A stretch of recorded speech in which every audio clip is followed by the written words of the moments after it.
All right. Well, welcome everyone to the Notespire Music Artist Impact Podcast. Well, Yay! yeah, I should say if you're listening to the audio of this is the Artist Impact Podcast. We're also going to be uploading this video on YouTube, Yeah, and this is part of our new songwriting video series. This is yeah, episode 2. yeah. So our first episode, we gave you guys some basics on songwriting structures. But the second video, this episode 2, we have a special guest songwriter, so we're really excited about that. We want to welcome Yvonne Hartman from Yvonne Hartman Hi. Music. Everybody. Hi, everybody. Yeah. Hi, Yvonne. Good to be Hi. with you again. Good to work with you again. We've done, as you folks know, we've done a lot of work with Yvonne. Working with her and the songs and video and all kinds of great things. And it's really, yes, it is good to have you with us, Yvonne. And we're going to be talking about songwriting. And in the last thing here, Nate, that we did, right? We talked about song structure. Right. And well, do you start with the chorus? Do you start with the verse? Do you put a bridge in there? What's et cetera, et cetera. So, folks, if you missed that, please go back and check that out. But this time we're going to be talking. We're going to focus on how Yvonne works as a songwriter, what her process is, and so where do we start? Let's start with this. Let's say. Well, we can go. Do you want a little bit of background, a little bio? That's exactly where I was going. A little bit of background. Yes. Okay, so I started performing out as an artist in 2006, the fall of 2006. I started doing only covers. So I sang a lot of Christian contemporary music, and about a year later, 2007, is when I started writing my own music. I never thought that I would write my own music. Yeah. So about 2007 is when I started. I am now working on my 7th CD. I have 6 full CDs out right now, and I kind of have an EP, and I just have 3 new songs that I'm going to work on recording very shortly. And let's see, about 65-ish songs plus 65, at least 65 songs that I've written so far. Awesome. Awesome. So when you're writing, Yvonne, and this seems to be the first question that usually comes up, and I don't know if it's just a habit or what, but so do you start with lyrics? Do you start with music, or do the two of them come together? I know there's got to be people that do it both ways, but it seems like everybody wants to know, for each of us as songwriters, how do you do it? So how do you do it? Well, I am a good lyrics writer. I actually wrote poems back in high school, so I was always strong at the lyrics. Right. And so that is my strong part, and that's where I always start. I like 99% of the time, lyrics are coming to me, and a lot of times I have a notebook or I have my cell phone and I have like a notes in there, a notes app, and I write stuff down, because if you don't write it down, you'll lose it. It's gone. So always like keep a notebook or keep an app on your phone to write those things down. If you have a very musical slant and you tend to come up with the music first, then you can use your voice recorder on your phone to record, melodies and things like that. It's weird. Like I typically come up with the lyrics first, and my feeling is that a lot of times the lyrics kind of lend themselves to the tune.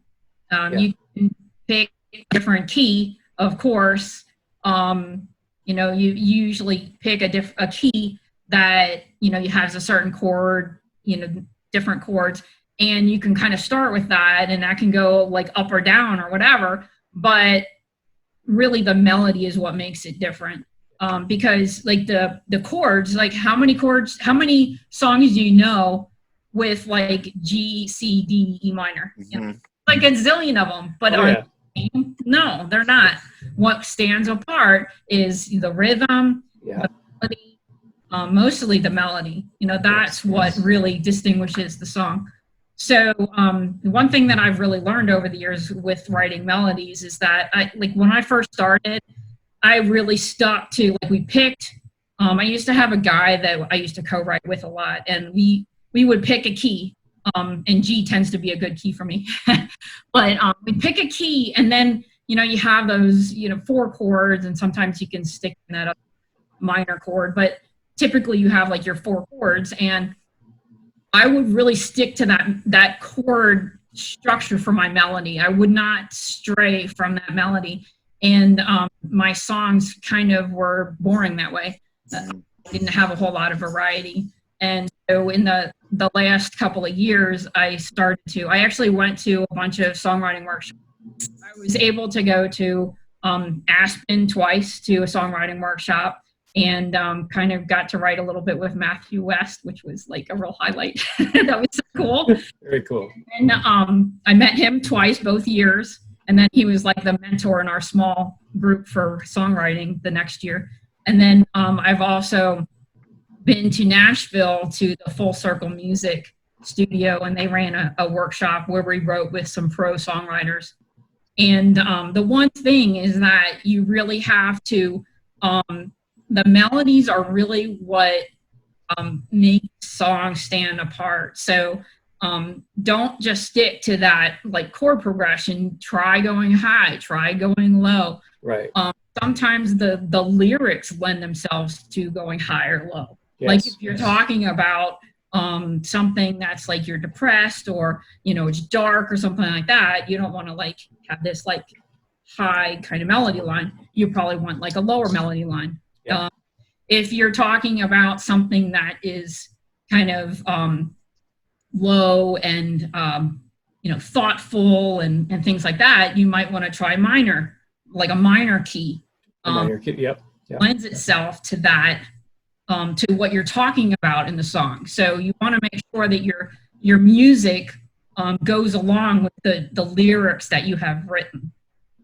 So the mood, good. Yeah. the mood of the melody, the mood of the I chords. threw a lot out. Yeah, to match the mood of the song. Right. So do you? I know you play guitar. So do you write mostly with guitar as far as that goes? Yes, I am basically strictly guitar right now. Okay. Mm-hmm. I can poke around a little bit on the keyboard. I've never written anything on the keyboard. Right. I have a couple of songs that I wrote down at that workshop I went to in Nashville that we had 3 or 4 people in each group. We had 4 songwriting sessions that we did, and I came home with 4 songs from that.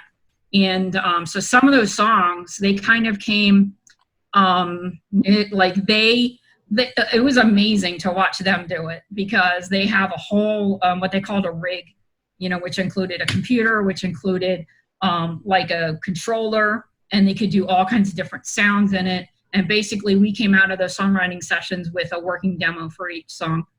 And I went home and gave those songs to my producer. Some of them I had to like write extra stuff for because we didn't write like enough, because they were like way too short. Like they were like 2 minutes long. For radio, they're talking right now, radio is around 3.5 minutes. So if you want to write a song for radio, that's about how long you should have your song. And so I know 2 of them, he came back to me and he's like, you got to write more verses, or you got to write a bridge, because this is not enough.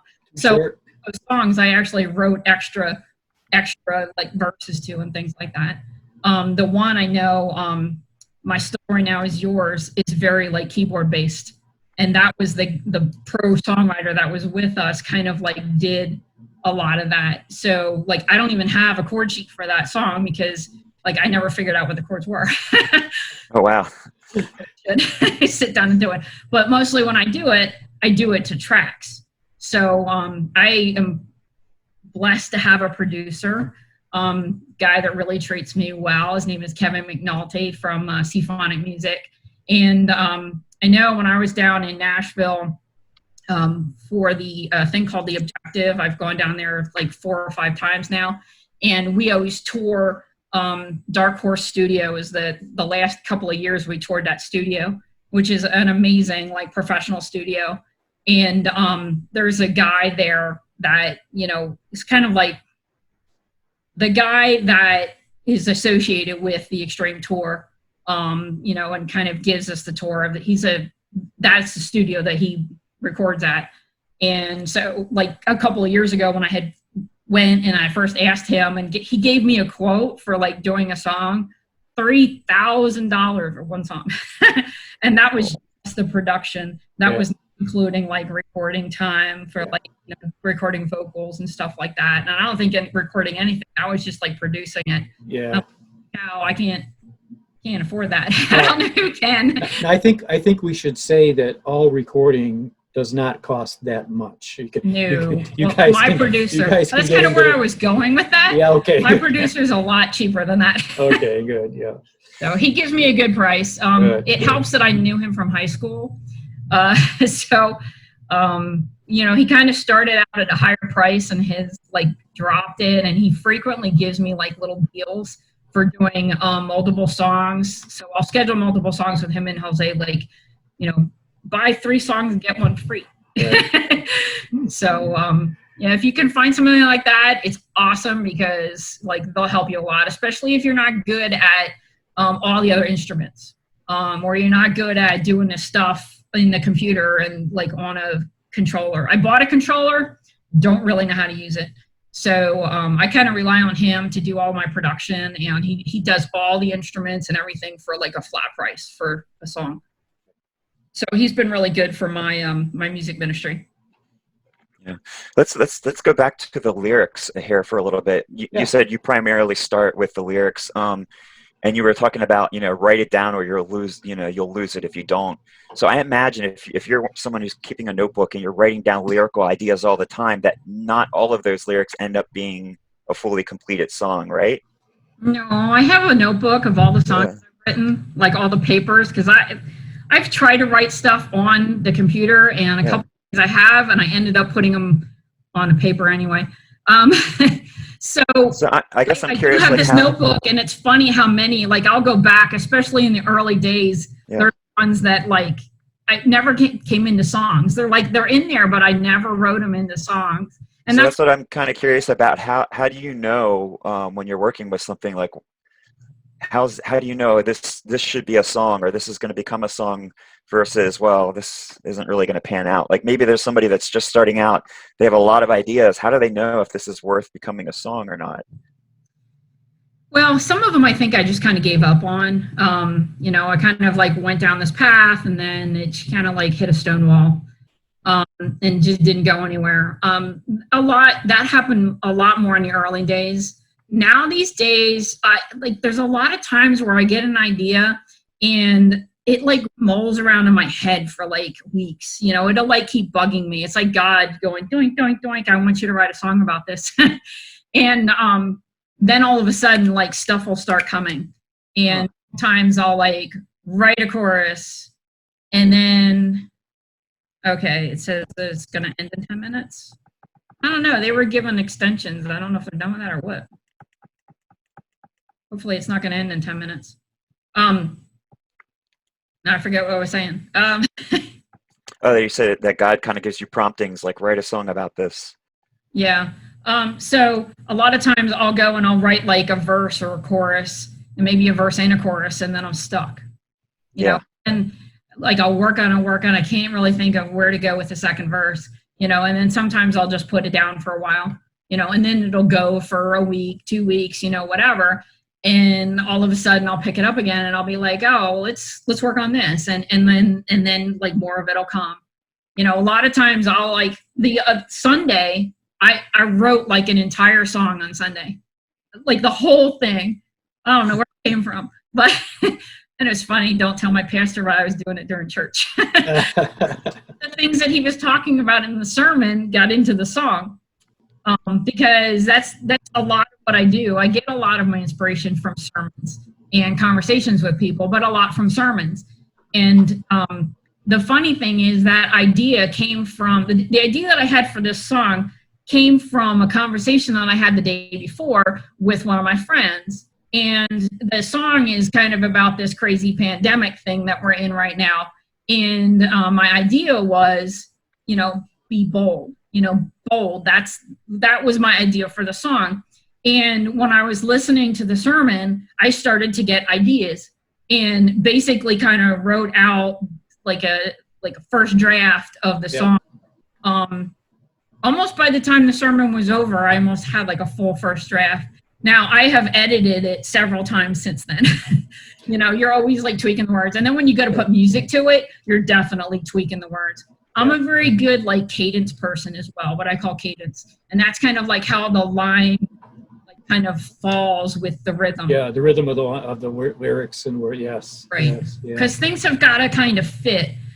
You can't have like this like little short thing and then you have another line with like a lot of words in it, and like it's kind of has to fit your rhythm of your line, or else you don't want to have lyrics where you're trying to like try and get like a whole bunch of words into like a little spot, because nobody will be able to understand you. Exactly. Your experience writing poetry gives you good experience. It helps you with that, I'm sure. Definitely. Yeah. Co-writing. There are people that say, and I used to be one of them, so my hand's going up.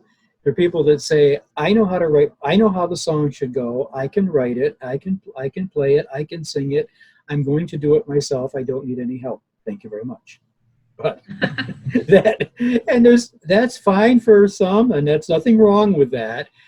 But what's your experience been with co-writing? And let me ask this: has it been a time when you've been really stuck on a song, and you just couldn't continue with it? You felt like you couldn't.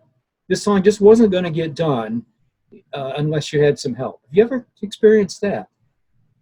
I haven't really done that.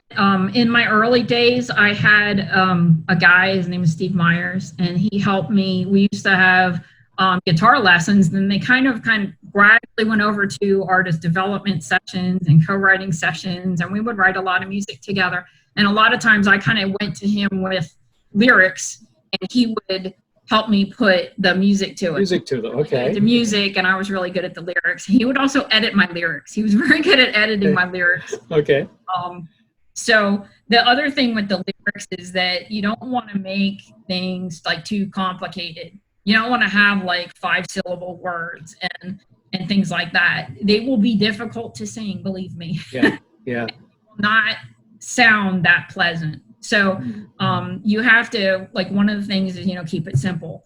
The other thing that I can throw out there is you want to have like imagery, and you don't want to have it sound though that you don't know if you would say that in a normal conversation, like that it would be weird. It's like, I wouldn't normally say that. Like agronomy? Make it sound as conversational as you can, or else it's just going to sound weird. I think a lot of times, and the other thing is like rhymes. They talk about like rhyming, and there's a lot of people that write music that are like really stuck in that rhyming thing where it's like, you have to rhyme it. And you can tell if it's a forced rhyme. Yes. You can tell if it, like, and I call it rhymey. Yeah. Rhymey sounds stupid, and it sounds fake, and it sounds like you tried too hard to rhyme it. Right. There's something that I learned like a long time ago about like soft rhymes, and they're really good to use. And if you don't know, I have an app on my phone. It's called B Rhymes, and you can type in a word, and it will give you like all the songs that kind of sound like whatever that word. And you can go, and sometimes that'll give you ideas on. I'm trying to bring this up so I can kind of like flash it up on the screen, but it's not doing it for some reason. I can reach this right here, and this is old-fashioned, but I'm getting a server error, so I don't know why. Time. Yes. Rhyming dictionary. This has not just single words, but whole phrases that you can look up. And you're right. It has helped me. It gives you a lot of ideas. Especially if you're kind of like, I always get stuck on like the fourth line of a verse. It's like you get like 3 lines, you're great, and you're like, great, but how do we finish this verse? How to bring this home. So I'm curious, Yvonne, how do you go from writing a song that maybe means something personally to you, like you understand it, the lyrics, are about you, to something that has universal appeal that everybody will kind of, identify with and be like, I can sing this song, or this is about me, or something, like they connect with it. Right. I think what you need to do is you got to make sure that it's not too detailed that makes it very unique to your situation. You have to write it for the general idea and the general feelings that you had and the general situation. And instead of talking about, like my cat Ty, you talk about, the black and white cat. That's just like a simple example of how to get more generic, and that people could relate to it more than you talking about something very specific. So. Yeah. That's good. You know what comes to mind is a very popular, it wasn't a Christian song, but, and we were just talking recently about Kenny Rogers, who passed away, and one of his, a classic song, among many, was The Gambler. Oh, yeah. And, what just came to my mind is that guy, the guy that he was sitting next to, who was the subject of the song, The Gambler, he did not have a name.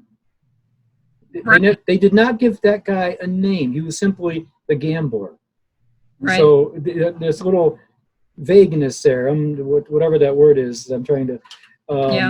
Yeah. So you're right. Well, and the other thing is that you can write the song. That's another really key thing. You can write the song from different perspectives. Yeah. So you can write it as you're singing it from yourself and talking about the situation that's happening.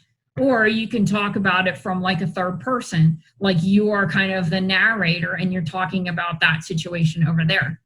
And then you can talk about, you can have a song that talks kind of like to someone, like it's like you talking to someone, which is a little bit different than I think a first person perspective. It's slightly different. The first person perspective is kind of like, you're telling a story from your perspective and it's happening to you and you're just telling somebody else about it. Right.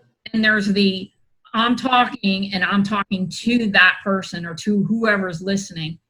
So there's kind of a slight difference there. So there's all kinds of different ways that you can to do that. But the important thing that I would like to point out is that don't change perspectives.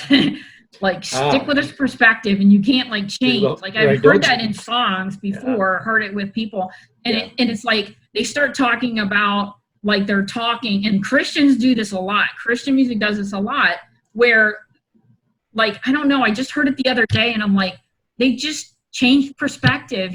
One second they're talking about talking to God or Jesus, and then I'm starting a new. I don't know if I could repeat all that. Yeah. No, I'm starting a new recording. It's recording now, so let's pick right up. We'll just use both of them, and we'll just stitch them together. So okay, so I don't know. Oh, I was talking about the perspective, and there was a song that I was listening to that they talked about. They were talking about God the one time or Jesus, I can't remember what, and then the next time it was from their perspective, and they were talking about that, and I'm and they kept bouncing back and forth too, and I'm you can't do that. People are going to get confused about who you're talking about. Right. So make sure your perspective changes, stays the same. Stays the same through the song. Yeah. So that's down to the point where you're going, if you start with I or me and things like that, don't switch to we and they and, so single and plural, don't mix them either, unless you really intend to in the song. You can. And do it for effect or for purpose. But and I think maybe that comes when where, like you said, you had somebody that would kind of edit your lyrics sometimes.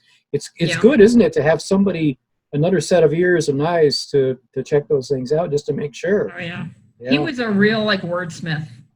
He dug into the deep meaning of each line and rewrite stuff, and he's this isn't gonna work, you need to do it this way or do it that way, and right. He was really good at that. So I think that early stuff that he did with me, plus the songwriting workshops I've been to, and just writing so many songs, it's given me a lot of experience, and I've grown so much over those years. Yeah. My songwriting now is a lot better than, like, my first CD I won't even sell anymore because I'm kind of embarrassed. So, It's not that good. I was just going to say that with having, like you said, about 65 different songs under your belt now, I mean, obviously, like anything else, it's a muscle. You grow as you use it. Um, and, and I'm assuming you find that it's easier now. The more that you do it, songwriting just comes quicker to you, right? Yeah, yeah, But pretty much. if you had to say, I mean, like you've mentioned several different things already in this conversation.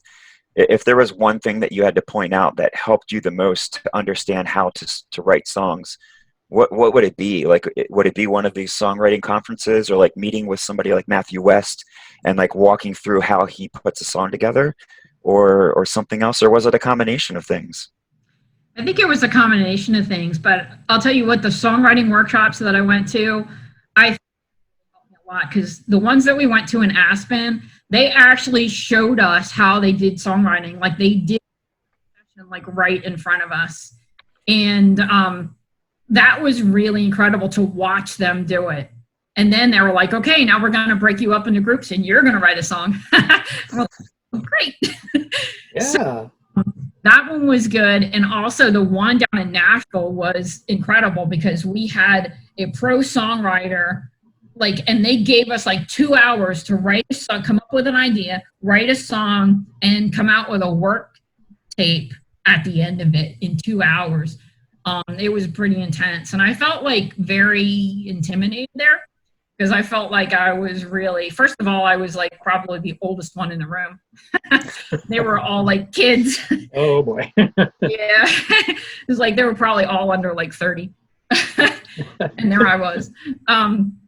But so that was one thing, is that I felt like very like out of place. And I also felt very, I don't know, I was very intimidated because like I felt like everybody there, I was not as good as everybody else. But you know, I don't know, I think that helped me a lot, and it helped me with those songs, and to sit through those writing sessions, you know, even if I had small contributions to it, you know, I came out with those songs. And I think that, and my previous workshop, you know, that had, you know, helped me with my songwriting so much that now I could kind of like do it on my own. I also read a lot of books, you know, I watched, you know, like stuff online and things like that. And, you know, like I'm always trying to figure out how to do things better, how to write better. You know, I'm always, you know, I have a thesaurus, I have the B rhymes, you know, I've read books on songwriting, you know, all that kind of stuff. I try and like learn as much as I can, because like you can always learn more, always learn more. Right. Right. And like you said, you've got a good producer, someone else who can just do the things. I mean, face it, if we try to do, for example, and I'm talking to somebody out there that you play guitar, just the guitar, that's fine. I don't mean to use the word just, but you play the piano, and you've got one instrument basically that you write with, and you're just starting out, or you could have done it for a long time. But Yvonne, maybe you can add to this. If someone just writes a song and just accompanies themselves, well, as good as they maybe do it very, very well, but there's still limitations, isn't there, as far as what that song can be.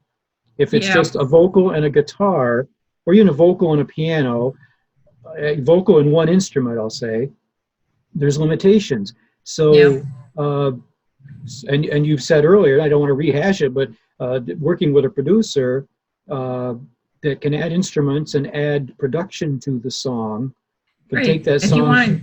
You want a good example? Yeah. Oh, up on YouTube, I just recently put up a 20-minute concert that I did with 4 original songs and devotion in it. That's me and just a guitar.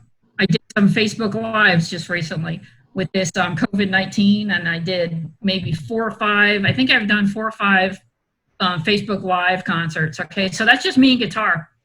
Then go YvonneHartman.com, YvonneHart.com, and go pick go take a listen to my produced music. Right. See how different it is. It's Huh? totally different when it's produced than when it is just a, vocal and guitar. Right. Not that it's just different. It's Right. just so much more like professional. It's polished.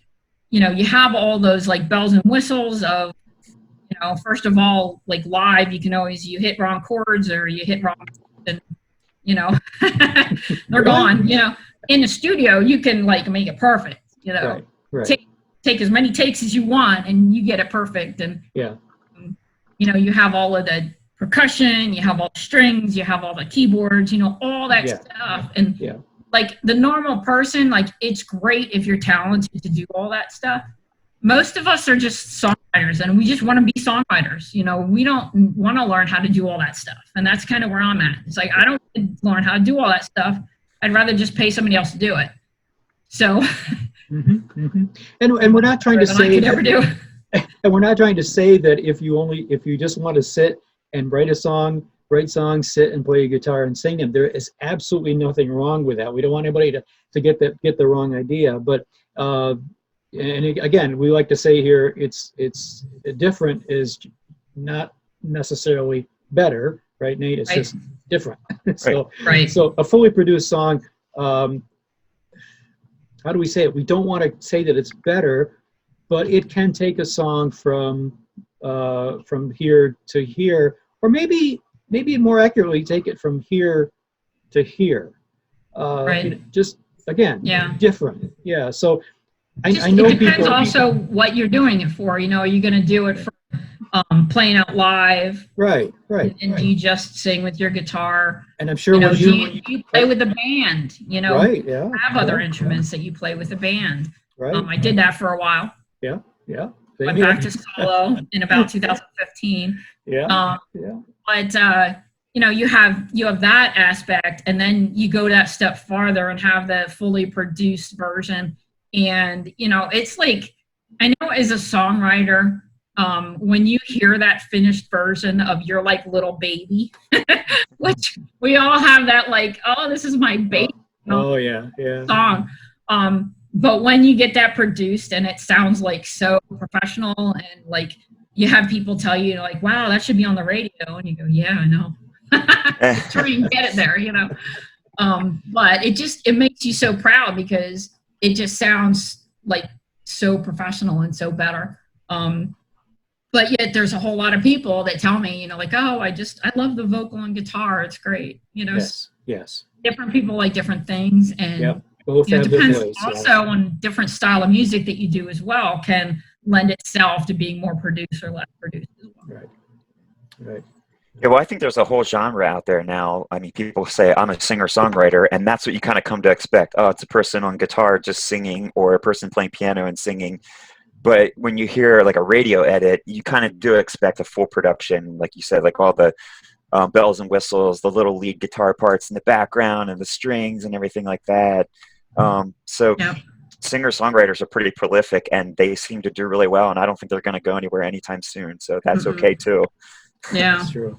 I'm amazed when I get the Studio One is what we use for our production, and we kind of like pass the files back and forth. And when he has all of the parts in, and like I see all of the tracks that he has done, there's like 10 tracks of drums and like like a couple of guitar, and it's amazing. I mean, he's got probably like near 30 tracks on there just to make up my song. It's incredible.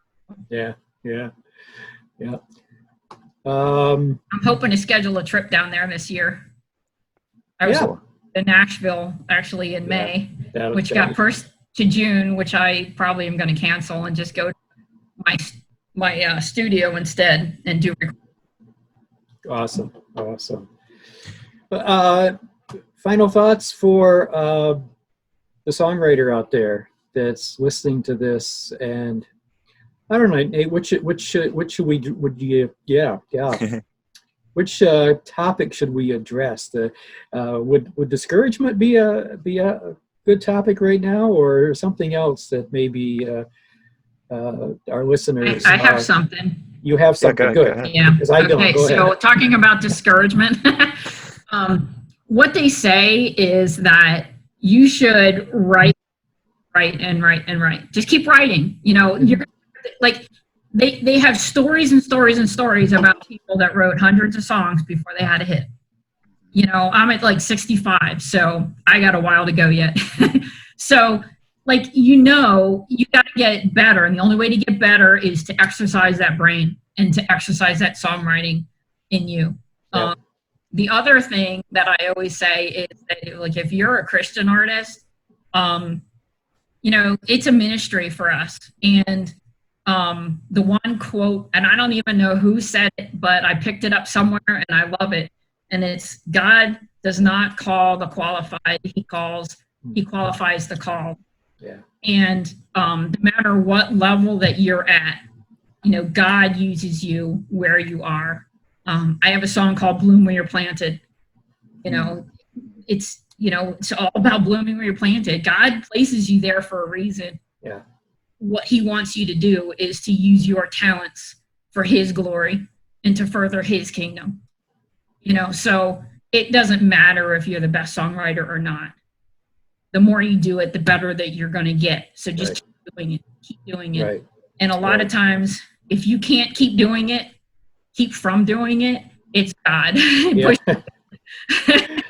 Yeah. He puts that desire in you, and he does not let you stop. That's for sure. That's for sure. I the older I get, the more I realize that. I mean, when you just can't, you can't not do it. I think we've said that before. And reach out for help. If I think that's another thing I'd like to like us to get out there tonight is to encourage people to reach out for help, especially now. I know we can't physically reach to each other. We're in the middle of this COVID-19 thing, but reaching out for help. Yeah, exactly. Zoom Facebook, works. Zoom, yeah, Instagram. You know.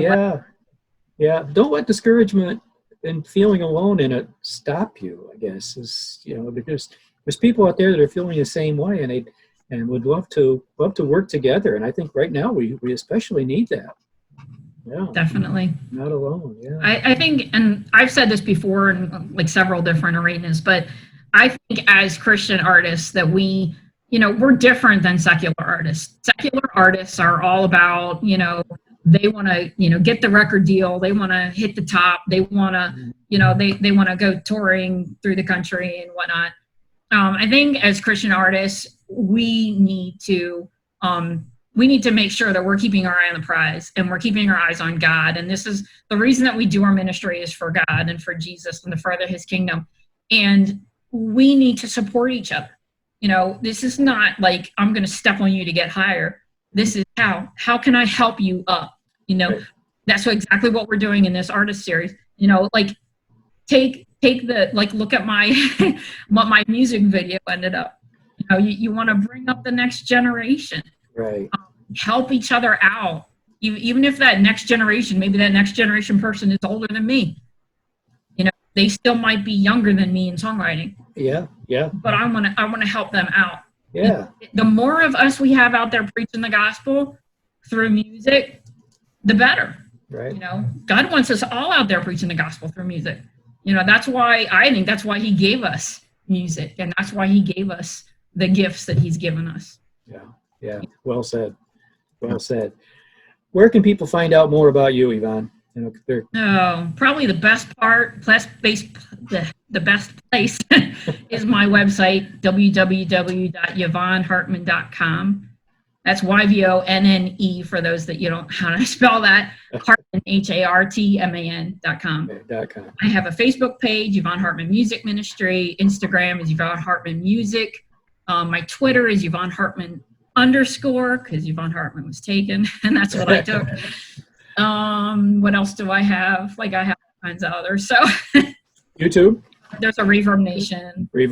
Yeah. Okay. Yeah, just go look me up anywhere. Okay. Alrighty. Sounds good. If you're gonna look for me on Google, type in Yvonne Hartman Music. Because Yvonne Hartman, there's actually a Doctor Who character that's Yvonne Hartman, and she's the one that comes up with Yvonne. If you just type in Yvonne Hartman. I don't think she sings, does she? No, she doesn't. She was the evil one too. She was the villain. Oh, in like 2007. oh, And they still, I think they actually brought her back to life or something, I heard. It's on Torchwood. Oh, yeah. Yeah. okay. So when you Google my name, you get her a lot. Okay. And that's not, it's the character's name. It's not even the actress's name. It's the character. Yeah. Nate, how can people get a hold of us? I forgot. Well, of course, you can start at our website, which is notespiremusic.com. If you guys are watching this video, you're on our YouTube page, which is Notespire Music TV. We're also on Facebook at Notespire Music, Instagram, Notespire Music. If you want to email us directly, go email us at info@notespiremusic.com. And if you're listening to the audio of this, you're probably listening to our Artist Impact podcast, which we host on Spreaker, but that gets distributed to all the major podcast platforms like Apple Podcast, iTunes, iHeartRadio. There's a couple different ones. Wherever podcasts are found, you could probably find this podcast. Yeah, we'll find us. And Paul, do you want to talk about WNSMD? Oh, and also you may be hearing this because we also broadcast on a radio station, which is WNSMDB, Notespire Radio. And you can find that at notespireradio.com or on the Live 365 app on your phone. If you want to listen on the phone, that's great too. A couple other places like radio.net, and there is others. But any doubts, you know what? It's like you, Yvonne, like you were saying, if people Google the word Notespire, Notespire,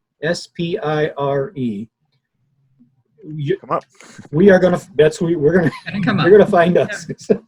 Nobody else is using that word as far as I know. Anyway, you'll find all kinds of stuff. Well, friends, we thank you for being with us and joining us for this little different format as we brought this video to you. And again, if you're watching this, then you're watching the video. And we're also making the audio available as well. But we do want to thank you. And we're going to sign off here. And then the three of us are going to talk about you, the listener, behind your back. Not really. We're gonna chat just for a few more minutes, and but friends, we do thank you. So as we always say, please do take care of yourselves And take care of each other. and we will see you next time. Bye bye. God bless. Thanks. Bye-bye.